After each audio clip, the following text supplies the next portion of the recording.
So, okay guys, another day, another vlog tayo. So, ito na yung kasunod ng last vlog natin. Yan, yung after nating magpalengke at kita nyo naman, nandito na tayo sa bahay. Nako, ang galaw ng cellphone holder ko talaga, pangit yung nabili ko yata. Medyo ma-vibrate. At eto nga guys, kita nyo naman, yan, Daddy Jepo nyo, nandito na sa bahay. Medyo gigil na sa pagod. Pero okay lang yan, ine-enjoy ko lang. Maaga kasi tayo nagising. Pero yan, enjoy lang. Ewan ko ba, pag napapagod ako, parang lalo lang ako sumasaya. Kaya sabi ng kapatid ko, murit na daw yata ako. At ayan, yung tatay ko, kasama ko na, yan.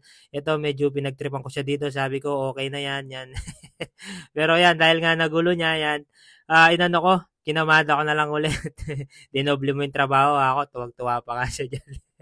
Yun, Daddy Jebon yun, napapahinga dun ha.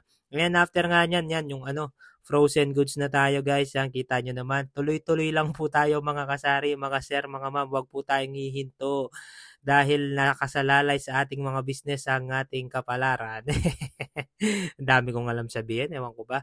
So yan guys, tuloy lang natin. Ayan, yung itlog na maalat, nilalagay ko pala yan sa chiller para hindi mainitan dito sa labas kasi grabe, sobrang init. Yung init talaga ngayon, di ba? Kaya yung klase ng mga bata, wow, sinususpense, sana all. At iba na talaga ngayon. At ayan nga, eto, nasa gulay na tayo. Ilalagay din natin yan sa chiller, guys. At kita nyo, kahit mag-isa lang ako, may hawak-hawak, nabubuksan ko yung ref. Ewan ko ba, paano ko nagagawa yun?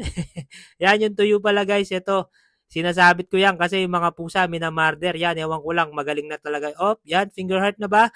Hindi ka pa tapos, Daddy Jepoy. Ipiprepare mo pa yung food ni Mami. Kala ko tapos na ako. So, yan, guys, dahil nga ito, si Mami ko, sinisipon na tinuubo. Ginawa ko na lang siya ng pineapple juice with yan, with honey. So yan, may papakita ako sa inyo. Medyo may pagkabumbay talaga ako dito. Kita nyo, may mga tricks ako dyan. Kasi nga, may sakit si Mami. Entertain naman natin. Para hindi lang puro sipag, may entertainment. Yan, kita nyo naman, iba yung pitik, no? Nako, sige lang, Daddy Jepoy, pakitaan mo sila. Huwag kang hihinto. So yan guys, patapos na tayo dyan. Kita, uy, yun, may sumobra yan. Loko ka, yan. Nasamid ka, no? Yan, puro tricks ka kasi.